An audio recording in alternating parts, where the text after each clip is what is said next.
Enidia decided to venture into the forest to live in an abandoned hut that was stationed in the heart of the forest.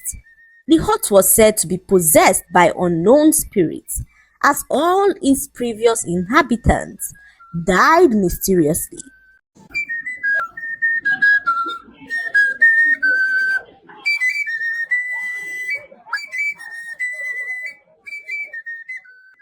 Once upon a time, there lived a very poor widow named Enidia.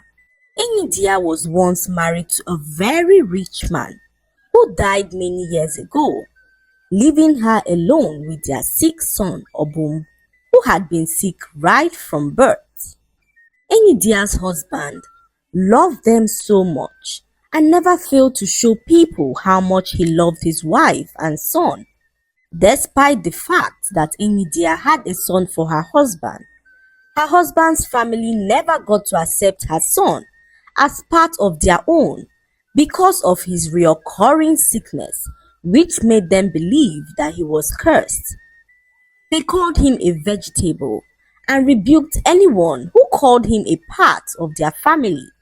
This broke Enidia's heart as she watched her son being ridiculed and rejected by his own family. A few years after the burial of her husband, Enidia's husband's family threw her out of her husband's house, not caring how she would cope with her sick son, who had always been sickly from birth. Enidia moved from door to door, pleading with the villagers to shelter her sick son and herself, but everyone turned her down, saying that her son seemed cursed and that they did not want to bring any curse upon their household. Having nowhere else to go, Enidia decided to venture into the forest to live in an abandoned hut that was stationed in the heart of the forest. The hut was said to be possessed by unknown spirits, as all its previous inhabitants died mysteriously. But Enidia, having nowhere else to go, decided to make the abandoned hut their new home. For so many years, Enidia lived in the forest with her son, who could barely walk or engage in normal activities. They would most times hear strange noises in the hut, and even in one instance, Enidia woke up late at night to find herself sleeping outside their hut and wondered how she got there. Several strange things happened in the hut, but Enidia decided to plead with the spirits inhabiting the hut to permit them to stay, as they had nowhere else to go. And not long afterwards, Enidia and her son never encountered any strange happenings in the hut again. One day, Enidia's son's condition became worse. He was so sick and about to die, and Enidia had no money to buy the herbs needed for his treatment, so she decided to pay her husband's brother a visit to beg for some money. But when she got there, no one agreed to open the door for her. She stood outside the hut, knocking and pleading for help, but everyone ignored her cries. Enidia, being so desperate, decided to visit a very powerful tree stationed deep in the forest. It has been rumored that the mysterious tree was once a man who was wrongly accused of a crime that he did not commit. He was banished to go live in the forest, and it was said that the man went into the forest and sat in one place without moving for months. After several months, the man eventually died on the said spot, and one morning, the villagers woke up to see a mysterious tree growing on the spot that the man had died. Everyone was filled with fear, especially when they realized that the man was innocent of the accusations they had levied against him. For years, the mysterious tree had been said to be the reason behind several terrible things that have happened in the village, and the spirit residing within the tree was said to abhor injustice. Enyidia, on seeing the condition of her son, decided to venture into the forest that evening to seek the help of the spirit residing within the mysterious tree. She sat at the foot of the tree, weeping and pleading for the tree to save her son's life, as she tearfully narrated how her husband's family rejected her son and threw them out of her late husband's house, despite the fact that she had a son for her husband. Enidia wept at the foot of the tree for hours and decided to return back to her hut. That same night, the villagers were awoken by loud screams and realized that their village had been surrounded by their enemies. A very feared king, who lives many miles away, had come to take over their village. Many people were killed in the process, and the rest taken hostage, including the king of the village. The villagers were now made slaves in their own land.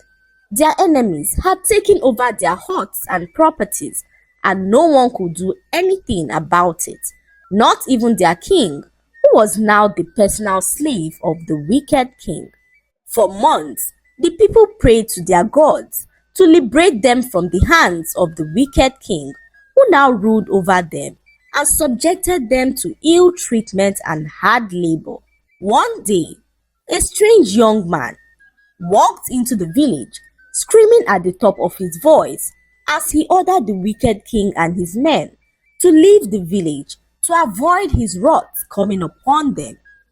The wicked king, on hearing this, became furious, as he could not understand how a mere man would be so bold as to stand before him and order him out of the village.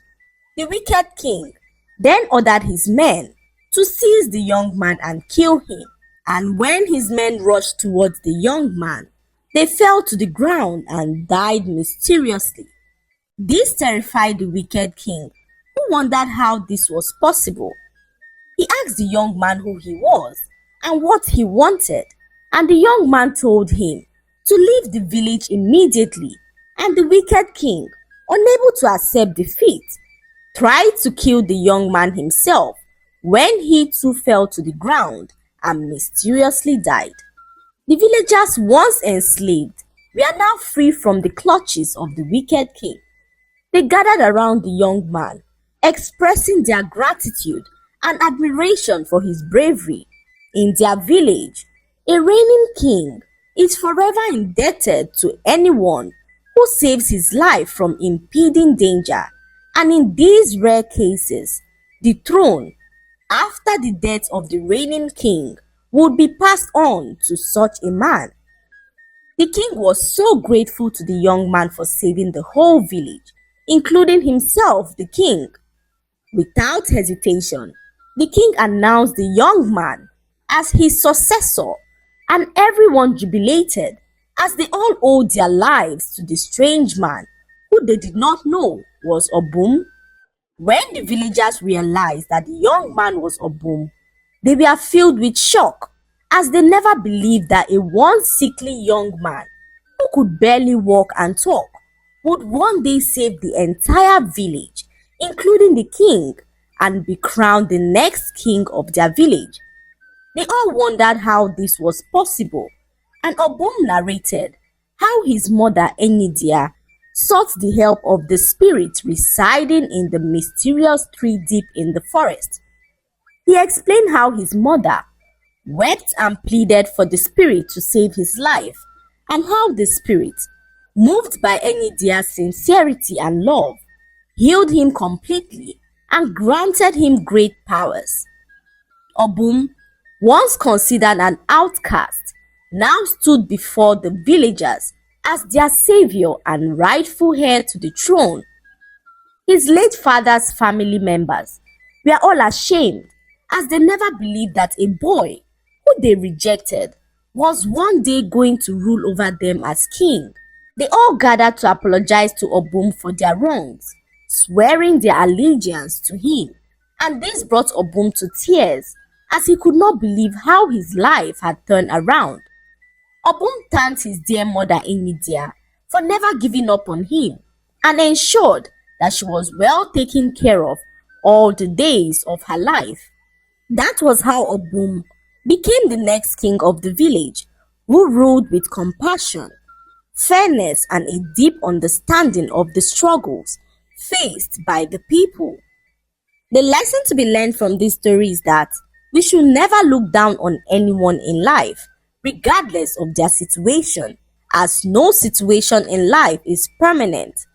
Treat people with kindness always, and never underestimate the bonds of family and love, for they can be the source of unexpected strength and miracles in one's life. I hope you enjoyed the story. Like, subscribe, and leave a comment. It helps us grow our channel. I'll see you in our next story. Bye.